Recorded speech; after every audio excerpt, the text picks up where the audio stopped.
Assalamualaikum. Dalam entry kali ini, Umi nak share satu lagi resipi yang kita boleh buat untuk hidangan minum petang, iaitu roti sausage dan roti sayur campur. Nak buatnya sangat senang. Bahan yang diperlukan pun tak banyak dan mudah nak dapat. Paling best bila makan lembut je. Sampai keesokan hari pun masih terasa lembut. Kali ni Umi meroti rasa puas hati sangat sebab dah dapat tekstur dan rasa macam roti-roti ke kedai bakery tu. Makan sebiji pun tak cukup. Anak-anak lah yang paling laju. Seronok tengok mereka makan dengan berselera. Lepas ni tak payah dah beli ban-ban yang sedap di bakery tu. Guna je resipi dan teknik serta tips-tips penting yang Umi dah kongsikan dalam video ni. InsyaAllah memang anti gagal. Kalau nak tahu dalam resipi ni ada satu bahan special yang Umi gunakan bagi bertambah gebu dan lembut yang amat roti kita nanti. Tapi apa-apa pun yang paling penting adalah teknik meroti itu sendiri. Kalau betul teknik dan caranya, insya-Allah gunalah apa-apa pun resipi, pasti menjadi dan selembut kapas hasilnya. Sebenarnya lagi mudah dan sangat cepat kalau gunakan bread maker. Masukkan sebiji telur, 5 gram garam, 50 gram gula pasir, 320 gram susu segar full cream, 500 gram tepung roti Jepun. Tepung roti Jepun ni boleh beli di kedai bakery. Tepungnya memang sangat halus. 8 gram soft instant yeast dan 1 sudu kecil K-Fine cream bread softener. Kemudian tutup bread maker, pilih setting nombor 9 untuk fungsi menguli, masa selama 30 minit dan terus tekan start. Biarkan je bread maker ni uli dough.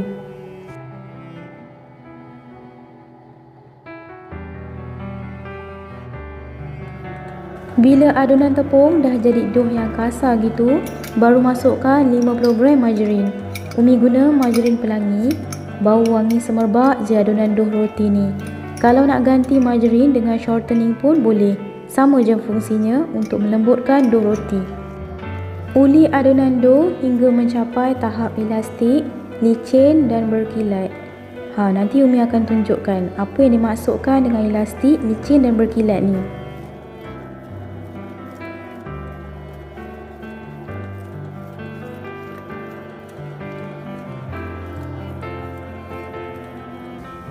Tengok tu, dough pun dah nampak tak melekat di bread maker. Nampak licin je kan, berkilat gitu. Umi uli adunan ni hampir 35 minit. Lepas habis uli 30 minit yang pertama, Umi ada tambah lagi 5 minit hingga adunan tu nampak berkilat gitu.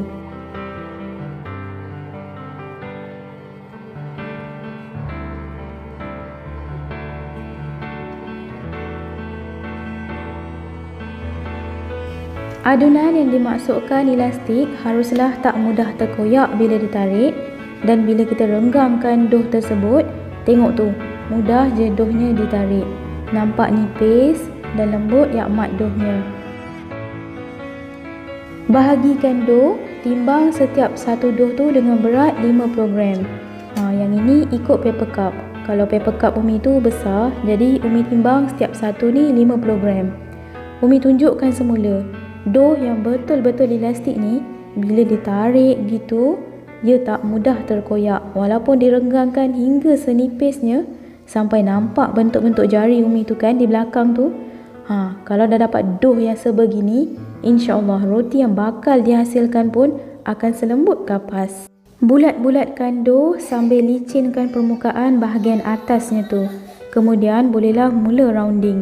Teknik rounding ni sangat-sangat penting ya, untuk dapatkan bentuk dough yang bulat kemas dan permukaan dough yang licin. Caranya mudah je.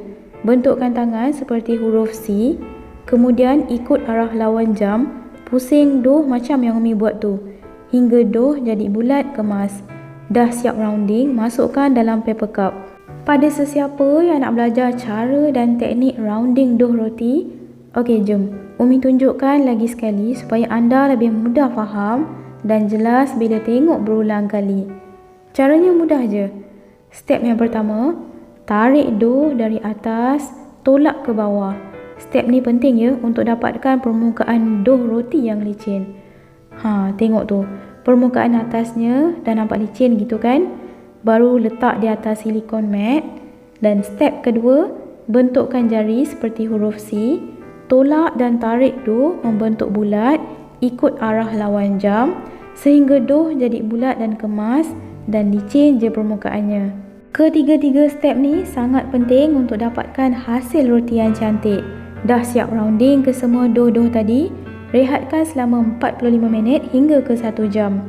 Umi masukkan je dalam oven yang bertutup biar gelap dan mudah dough mengembang dengan cepat. Sementara tunggu dough-dough tadi mengembang, bolehlah siapkan bahan-bahan hiasannya. Umi potong sausage ni kepada 2 bahagian. Boleh juga potong bahagian tengahnya ya.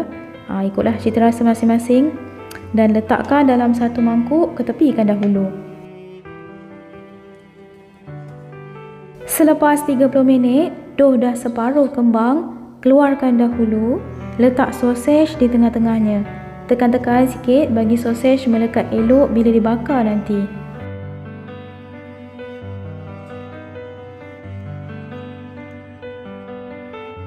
Kemudian sambung rehatkan dough lagi 15 hingga 30 minit.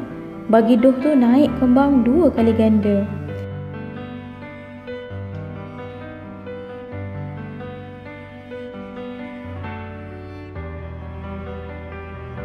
Okey, yang ini Umi taburkan dengan sayur campur. Tekniknya pun sama. Dah letak, tekan-tekan sikit bagi sayur tu melekat di dough. Seronokkan dengan menggunakan satu resipi. Boleh buat pelbagai jenis roti. Roti sausage, roti sayur campur, dan Umi juga ada buat roti chicken floss guna resipi roti ni. Selepas 15 minit, tengok dough roti yang kita letak sausage tadi dah naik 2 kali ganda kan. Baru paipkan sos cili dan mayonis sebagai toppingnya. Topping roti tu tak kisah, ikut selera dan cita rasa masing-masing. Macam Umi letak sausage dan sayur campur. Kemudian paipkan atasnya dengan sos cili dan mayonis. Lagi banyak letak, lagi sedap. Yelah, bila buat sendiri ni puas hati. Dapat tabur banyak mana yang kita nak dan paipkan lebih-lebih sos dan mayonisnya tu. Waktu makan nanti pun nikmatnya lah hai. Dah siap piping, masukkan dalam oven dan bakar dough roti pada suhu 160 degree selama 25 minit atau sehingga roti masak sepenuhnya. Yang ini bergantung pada oven masing-masing.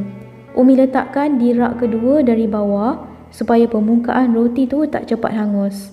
Tengok tu, syok je roti Umi kembang dengan jayanya dapat bersauna dalam oven. Naik gebu-gebas je tengok. Geram je kan?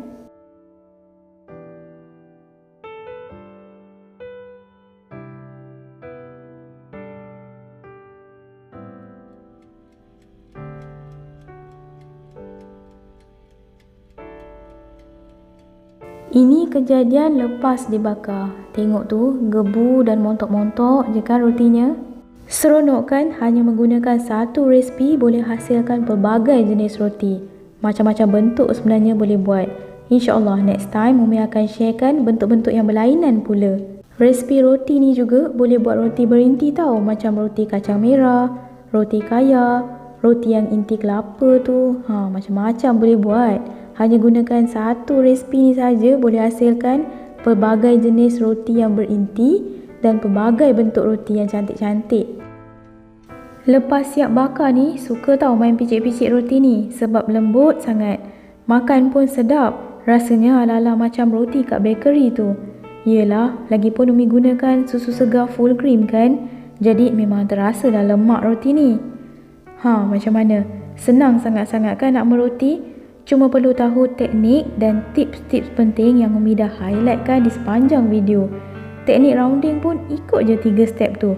InsyaAllah roti yang bakal dihasilkan akan lembut, gebu sampai ke esok. Pemilihan jenis tepung pun memainkan peranan yang penting juga ya. Episod akan datang, Umi akan sharekan juga cara meroti. Nak tahu roti apa yang Umi nak kongsikan? Jangan lupa subscribe, like, share. Tekan lonceng pertama untuk dapatkan notification video terbaru dari Umi. Bye!